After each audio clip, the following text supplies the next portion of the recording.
I certainly wouldn't put my child into that environment.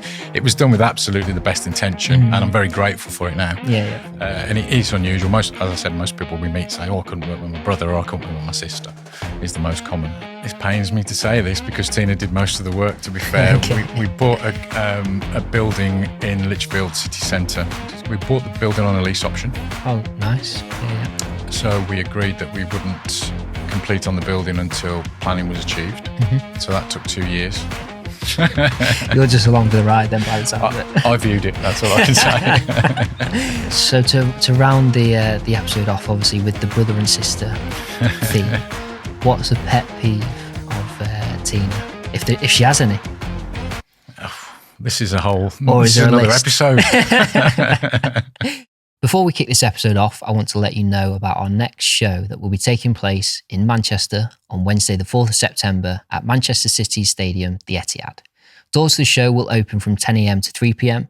We have 2 keynote stages, multiple exhibitors, and lots of opportunity for networking. Details to the show is in the description. Tickets are free. We hope to see you there.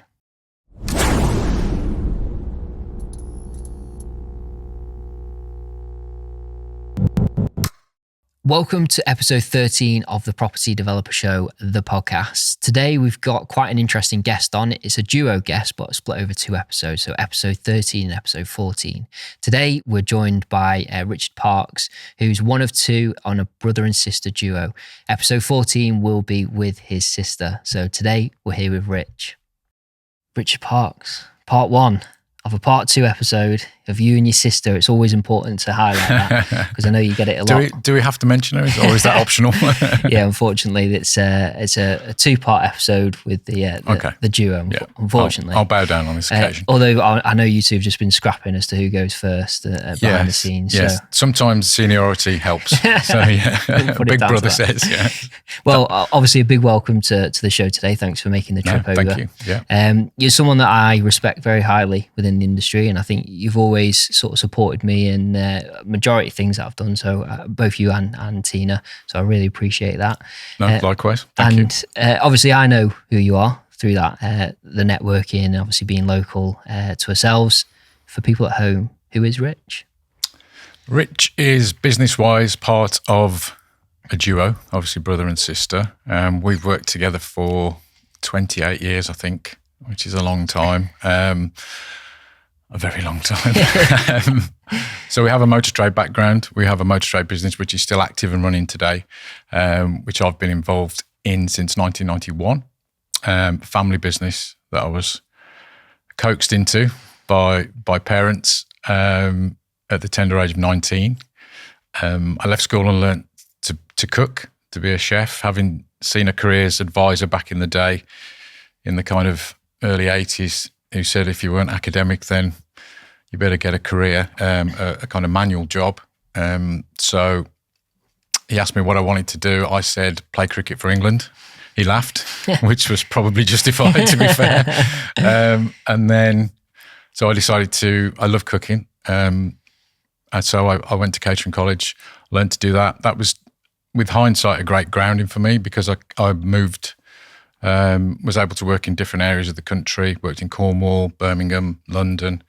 And that was a good grounding for me, some great experiences. And learned to fend for myself for the first time, which was a bit of a shock. I bet. And then father was partners in a motor trade business, although he was a builder by trade.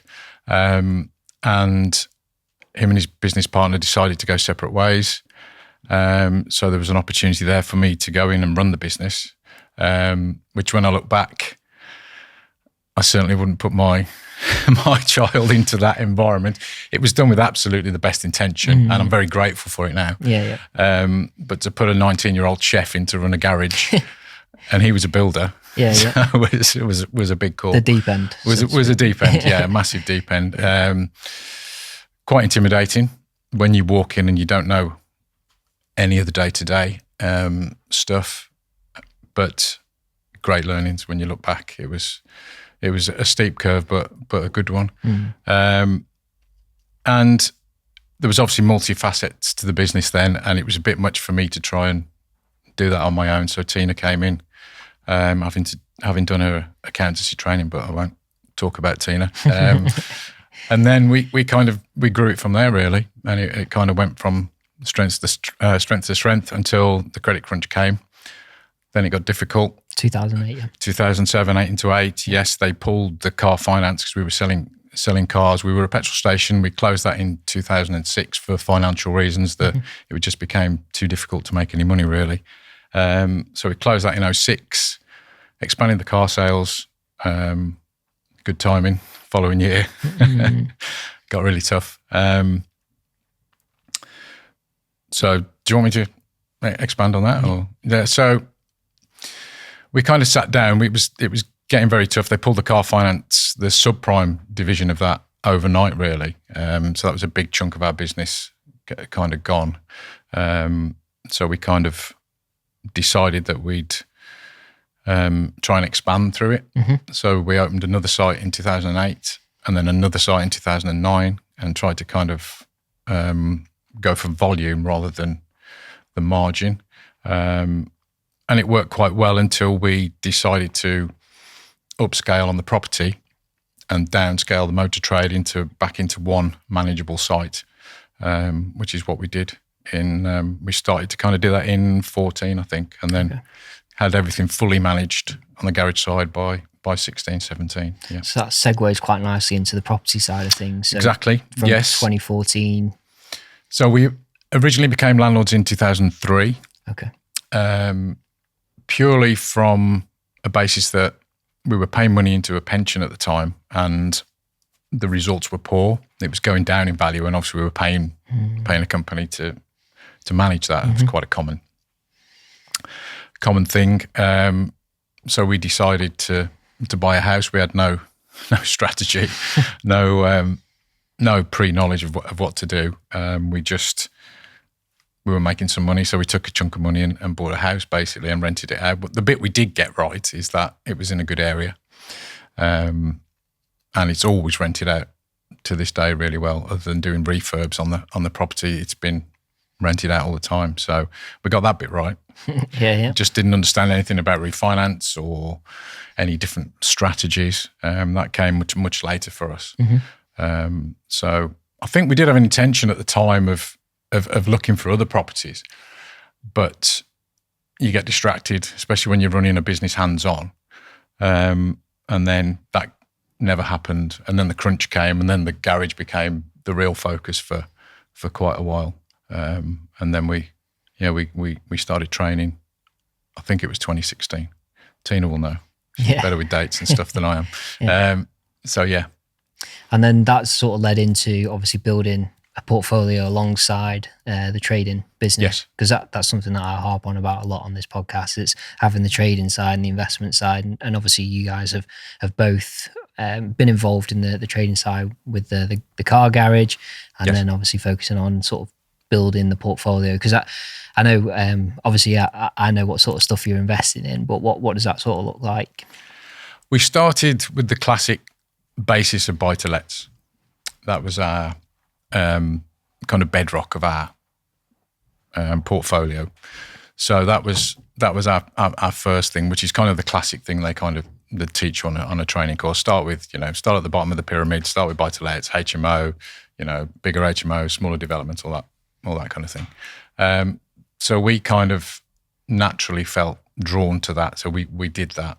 We bought a HMO, didn't really kind of embrace that strategy particularly. So we did a deal with the charity on that, which is still running to this day. So that's been good for us. And then we've invested quite diversely really in mixed use properties. We've got commercial, piece of land, that kind of thing. So we've got quite a diverse portfolio. What's your favourite strategy amongst that? I quite like mixed use or commercial, really, because I think commercial is more hands off, obviously, than resi, which is a nice kind of thing. I kind of like that. We've got SA units as well, so we've got a diverse aspect to it. It's hard to put your finger on one. I think there's a lot of merit in concentrating on one area and being very good at that rather than being too diversified. But it's kind of naturally where it's taken us. We never kind of picked just one strategy and kind of stuck to that. We've always had quite an open mind we buy across a broad range of Staffordshire. We don't go outside there. We've got the local knowledge of Staffs. We live in the south of Staffs. Tina had family in North Staffordshire. So that kind of drew us up to that area. They were builders, and then we went to look at projects that they were working on, and then kind of got drawn into that area as well. So we're kind of across Staffs really. Makes sense. So yeah, diversification has been good for us. I think people are always sort of focused on having that niche. They think that's the best way to make money. And in some cases it is, but I think it depends what, particularly if it's obviously both you and Tina working it, you've got two sets of skills there that, one might be better at one thing, for you might be mixed use, commercial, you understand that a bit more. Yes. Then on the buy-to-let side, Tina, I don't know what the dynamic is, but I think it helps having that, when you, particularly in a partnership, it helps having that dynamic of skill sets, and it allows you to, I think, to broaden that scope in a way and spread. Obviously, the fact that you are running a portfolio as well as a car garage at the same time. I think if you were probably doing that on your own, you'd probably be you'd be fried. Yeah, absolutely. To spread the burden of the workload is great with someone else. Tina and I are very different. I'm sure she'll allude to this. Yeah, you've got to be careful because she's on part 2, so you don't want to say too. No, I don't want to throw myself under the bus. So, no, we are very different. She's much more numerate than I am.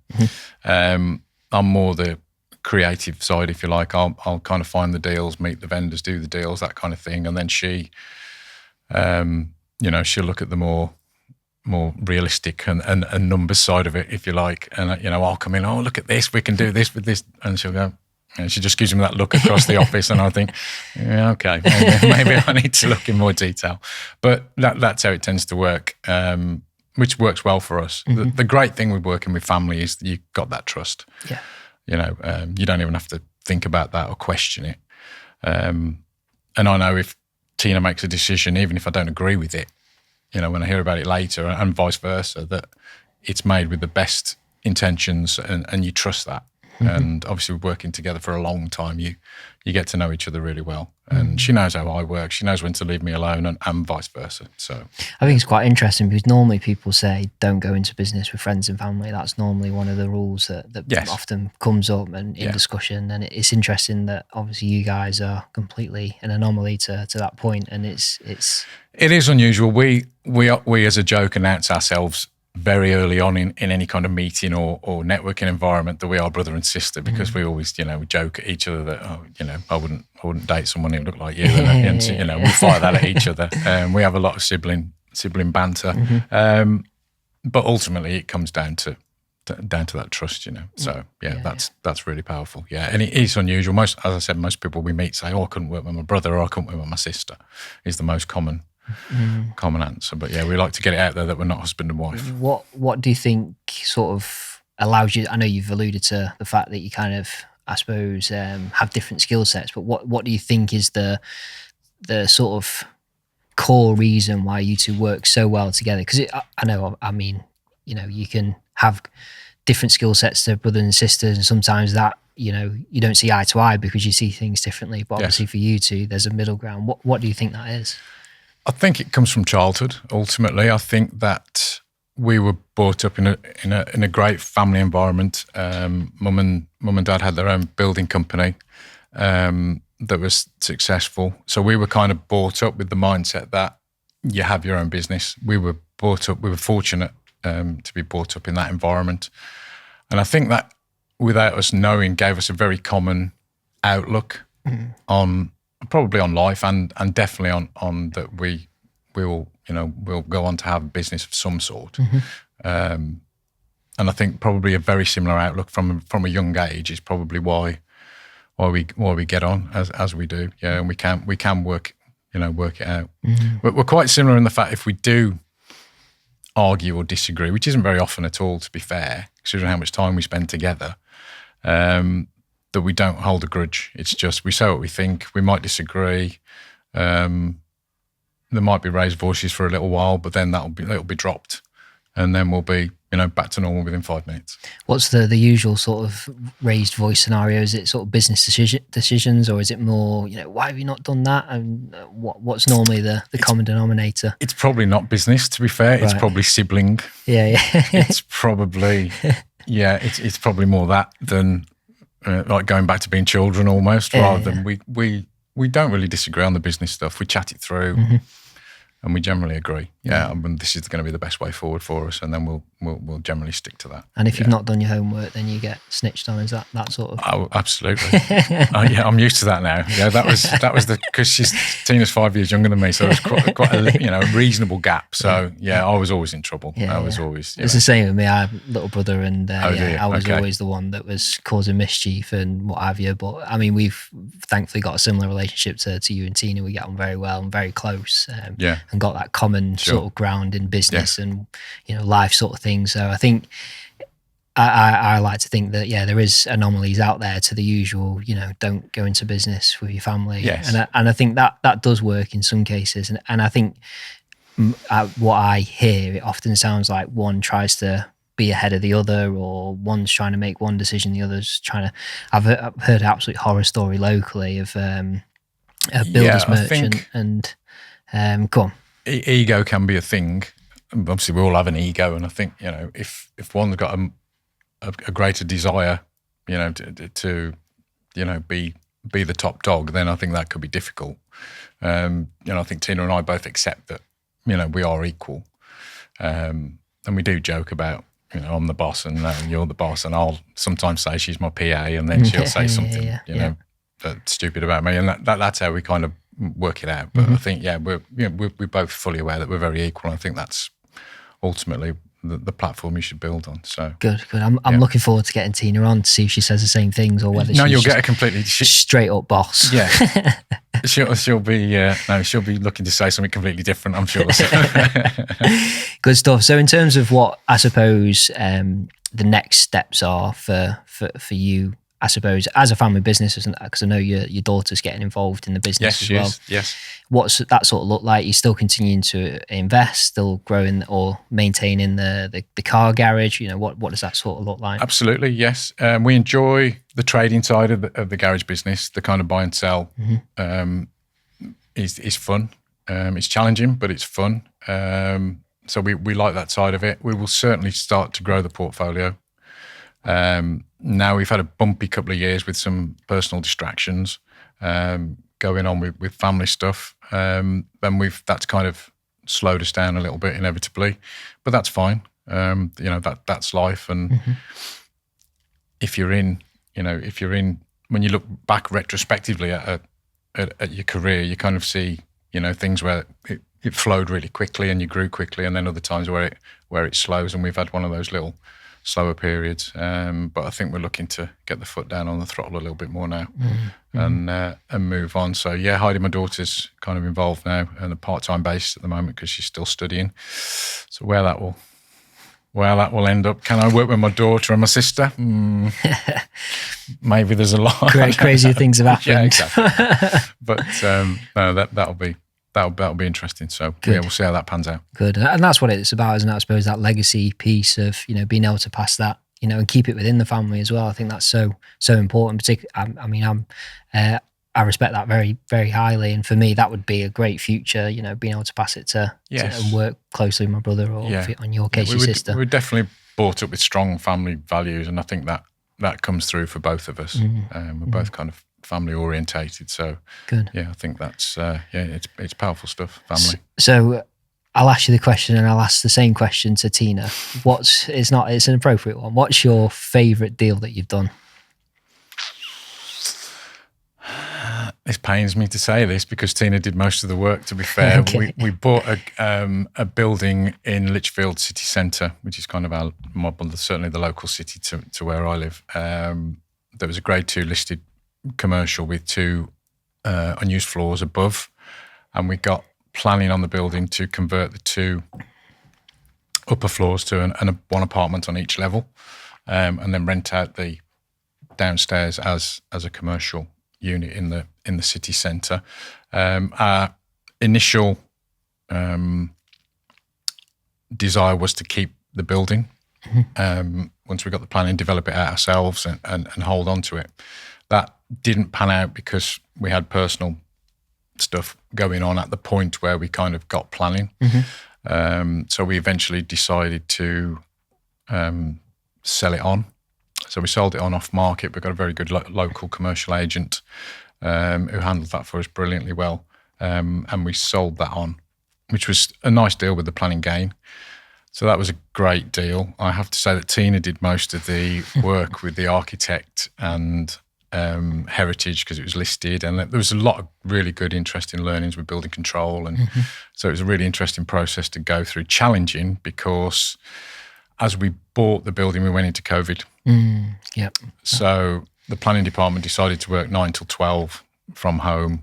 As they did. You couldn't get them. Everything was delayed. I think they're still doing that now. I think they're still they're still in COVID hours, I think. So that was really challenging. But Tina, her personality is, it doesn't matter if it's, one phone call or 1,001, she will get it done. So she really handled that.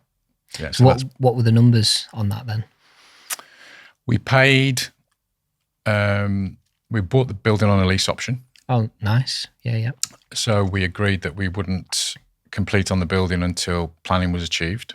So that took 2 years with some delays, with a lot of delays with COVID. And I think the heritage office had changed at least twice. Oh, crikey. So there was more appointments, visiting the building. So that was quite challenging.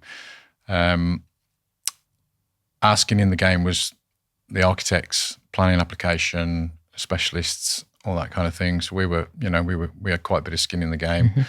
And then we got the planning through, which was great. And then we sold it on for 480. Nice. What was the option secured at? The option was very simple. There was no upfront fee. It was just hold the building until the planning is, she wanted hassle-free. She didn't want it on the market. She didn't want, she wasn't particularly time sensitive, although at the end it was getting, after 2 years, why isn't the planning through kind of thing. Sure. But she was absolutely great to deal with. So that was a nice deal. Nice. But yeah, credit to Tina on that one, I'm afraid. Who sourced it? Was it Tina as well? Came through our builder. Okay. Through our builder. Who isn't? Didn't you say that's Tina's family? Yes. So then, I know. Don't rub it in. You're just along for the ride then, by the sound of it. I viewed it. That's all I can say. Super. I saw the potential. That's my claim to fame. Let me just pause this episode for a moment to quickly introduce you to our episode sponsor, the Property Finance Collective.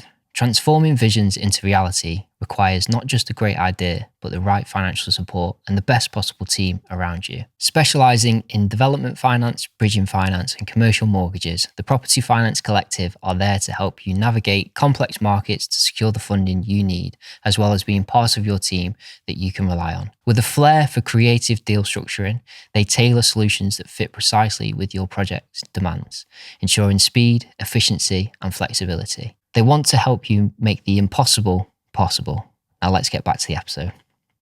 What a deal. I think lease options are such a powerful tool for people, particularly at any stage really, but particularly at the beginning when you're lacking the front end resources. I mean, obviously with that deal, there was no upfront cost initially until obviously you put in for planning, and then you kind of stage payment and that anyway, It's not just, I don't know what it would be, like 20, 30 grand. It's not just all one lump sum. It's, it was about 30k, I think. Yeah, which is obviously over a period of time. So you can kind of cash flow that in a little bit easier and obviously not having to tie up, the initial deposit, then all the interest with the time that it's taking you to get the plan in, because that would have probably destroyed the deal in a sense, if you had bridging loans or, usually it would have taken a huge chunk out there.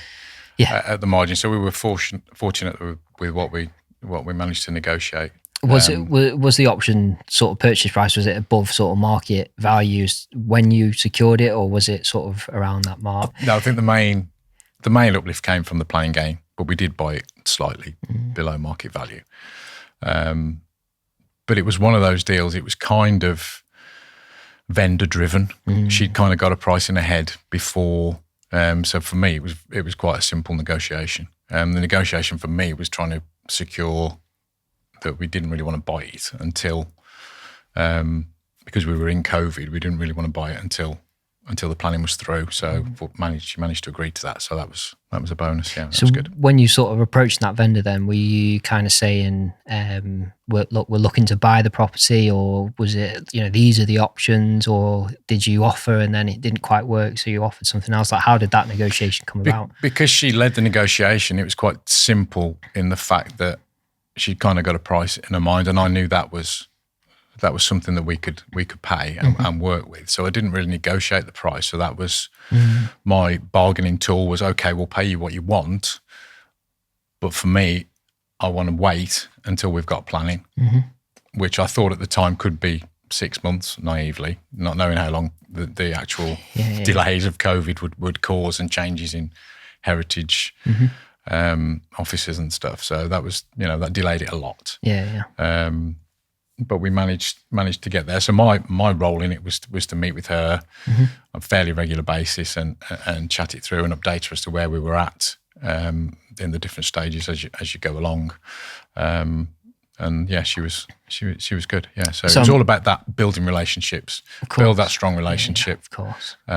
Work at that, and then it kind of came through in the end. Yeah, it was good. Makes sense. So in terms of the exit, then did you just assign the option to the new buyer, or was there anything in between that, or was it just as simple as? No, as soon as the planning was through, we'd obviously done searches and everything on all the conveyancing up to that point.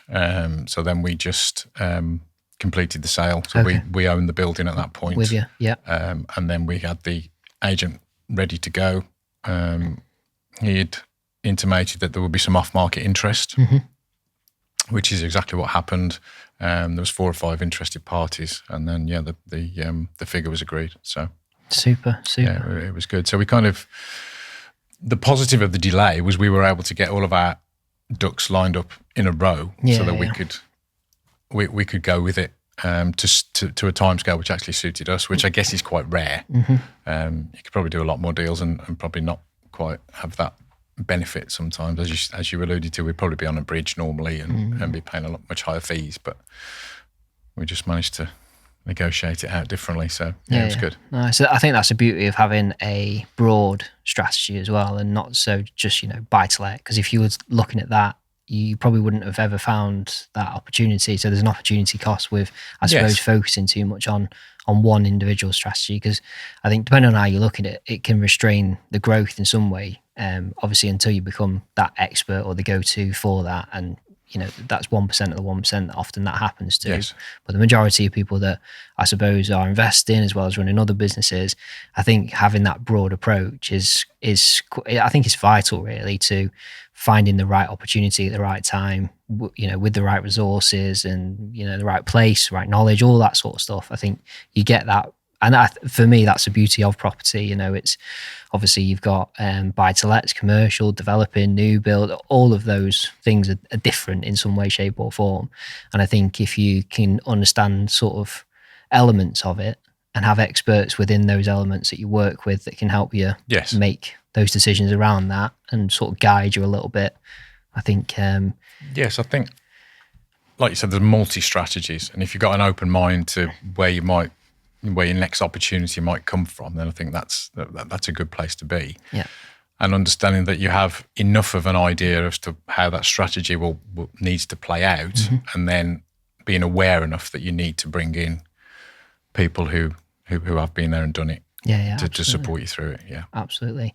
So what advice would you give to someone that's potentially let's go back to Rich when 2007, 2008. I suppose then looking at property as an investment vehicle more strategically, I suppose 2014, what advice would you give to someone that's probably in that similar position, maybe, got a successful business, looking to diversify? What kind of first steps do you think they should take? I think education is an obvious answer, but we spent loads of money on an education, and it was money well spent, to be fair. We learnt a lot, and if we saw our time again, I would do that again. I think having a mentor is very powerful. as long as you pick the right mentor that you have, a good match with, you've got similar energy, similar outlook, and they've been there and done what you're aiming to do. That is also obviously very critical. And I think that is a good place to be. Get some work with good people. With good people, and we're fortunate. We've got a very strong, through trial and error. To be fair, over time, we've got a very strong power team, as you would call it in property, if you like. We work with good people, and we're fortunate that we can attract good people in. So that's that helps us a lot. So I think to sort of shorten that, it's find the right people to work with, whether Absolutely. It's a mentor or build team or solicitors or whatever it might be. Definitely, yeah. If you can have a strong people around you, then that's key. This goes back to the trading business as well. With the staff, the people that you employ, your colleagues that you work with. We're fortunate. We've always had historically very, very strong teams and lots of people that we've employed. I've learnt lots and lots of things from, and that that's important as well, to have that open mind to understand that you all learn from each other. And that's really important. And we've been fortunate or lucky, if there is ever such a thing as being lucky. But we've employed great people. And that's key to it. Yeah, I think we've had a few conversations on this podcast with other people about service-based businesses, because I suppose car garages, service-based business, and it's driven by people, culture. They're the most vital things to, and I think that rings true with property itself as well, because I mean you couldn't get an any more people business than property. Absolutely, yes. There's a person involved in every part of the transaction, whether it's surveying, solicitors, estate agents, sellers, buyers, mortgage brokers, mortgage lenders, underwriters. The list just goes on and on. And, it does, yes. And if you don't like people, then you probably shouldn't be in property, maybe. But I think it certainly helps if you've got that, I suppose, aptitude towards finding good people that are going to do the job that I suppose you want them to do. And, and as a client, you want to be a good client to get that sort of service, because I think there's a difference between a good client and a bad client as well. Yes. And obviously working with yourselves, I know that you're definitely not a bad client. So not all the time. No. That makes complete sense. And I think it's a good bit of advice for it, because you guys do a bit of mentoring, don't you? We do. Yes. Yeah. It's something that we really enjoy, to be honest. We don't do lots of it. But we definitely enjoy it, and we were actually chatting about this on the way up in the car. The interesting thing is the property side of mentoring is actually quite simple, because the strategies kind of are what they are. But certainly when you start, they're quite simple. Understanding the regulations and working out the numbers and all that kind of thing, and you tend to find that people get that quite quickly. The challenge is always them. It's always mindset-based stuff. They're thinking. That is always the biggest challenge. And we both love that side of it. So good. Yeah, because it's good. I suppose I'm aware of you guys doing that, but you don't really market it. That I'm aware of. We don't. We've got quite a small client base, and that tends to come and sort of grow and peak and trough naturally, and we're kind of happy with that. But no, it's something we really enjoy, and maybe we could upscale it, and maybe we will in the future. I think with experience you do gain quite a lot of knowledge. I've certainly personally had a lot of peaks and troughs over the years, mentally. Just learning that resilience and being able to pass that on is really interesting. Yeah. If I was starting out again, I'd definitely be on to both you and Tina for some mentoring. I genuinely, I think the best people that are out there teaching people are the likes of yourself. That it's not, the training isn't a business. It's more a leisurely thing. Obviously, Yes. I think it's important to charge for that, because I think people don't value stuff for free in the same way. Totally agree. If they're paying for it, if you were giving that what you're giving for free, people wouldn't turn up, and that's just the nature of people, unfortunately. So I think it's important to charge for training, and I think the quality I imagine that you guys are providing is I would assume is next to, you know, it's top quality. Yeah, I would like to think it is, and because we're very different, we come from very different angles. Some of the sessions we'll do together, but that's quite unusual. And some of them I'll do, and then some of them Tina will do. Tina's more badass than I am. She's more like, you've got to do this by this date. Come on, I want to see some action, and she's much more of a taskmaster than I am. Whereas I'm kind of a bit of a softer approach, really. But I think between the two of us, you get a good combination of the mentoring side of it. But. Yeah, it's good stuff. Yeah, we enjoy it. Good. Yeah, I thought you were going to be very modest about that then, but I think, and I was going to shout at you for not being truthful. And I genuinely think if people were to reach out to you that were, you know, looking to take that step into property, I think, and even people that are, you know, established in property and might just want to be looking to go to the next level, I think, truthfully, you're going to get. And I can put this on this podcast. I'm not afraid to do that. Not everyone I would do that for, but thank you. Yeah. I think people would get some really good value from you both. We're both avid studiers of self as well. And that's a constant journey. There's no end to personal development. You know, it's just a journey, and it's a bit of a cliche, but it is. And you learn things all the time. I like the old classic books and all that kind of the older stuff, if you like. But there's great modern, some of the podcasts out there, and you know, YouTube is an amazing educational tool. If you can find someone that you really resonate with on there, then there's great information out there, which obviously wasn't available years ago when Tina and I first started out. But I think modern day media and stuff has helped a lot with that kind of thing. So everyone's got a podcast now. Even property developers. No, super. What's one of, I suppose, top 3 favourite podcasts that you like to listen to then? Obviously, Property Developer Show, the podcast. Property Developer Show, the that's podcast. That's number 1, but that doesn't count. Number 1, yes. I haven't missed an episode yet, I don't think. Good.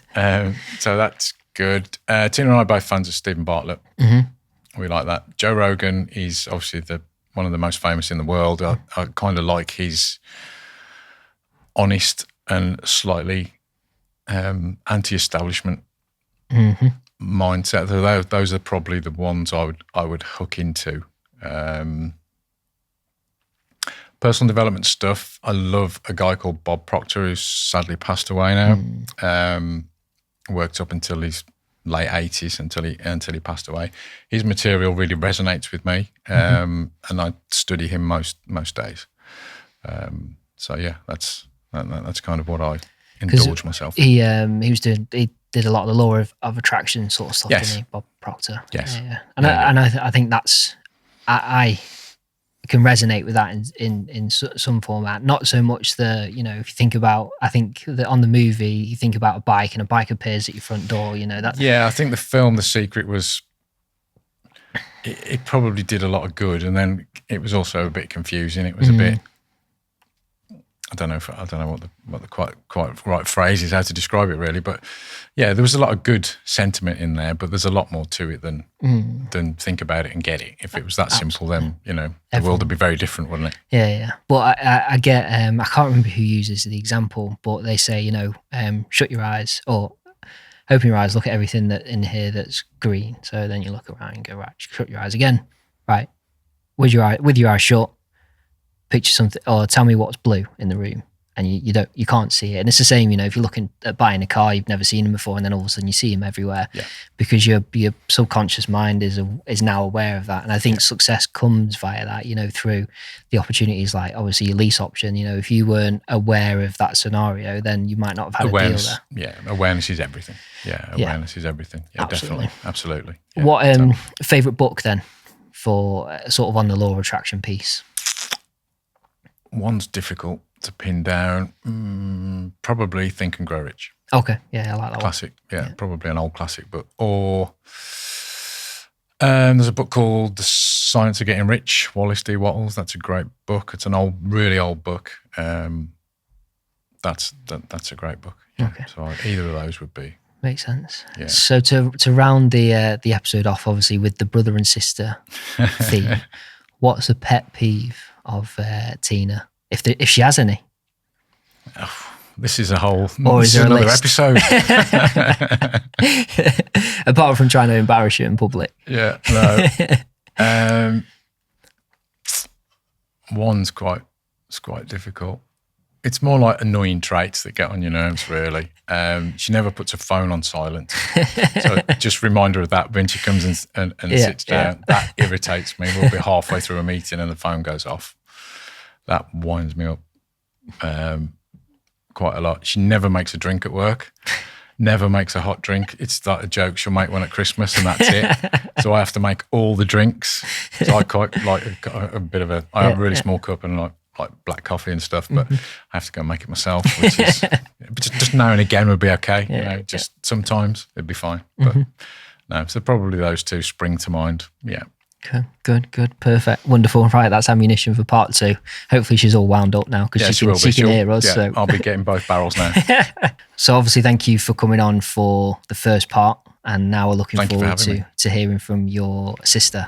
She will say the boss is coming on now. Super. So tune in again for next week when we will be hearing from Tina and her side of the story on this brother and sister duo. We look forward to seeing you. Take care. I've never set foot in them. Richard views them, he does all the viewings, and I don't even view them until we've completed. Now that is trust. Are you sure you got any properties?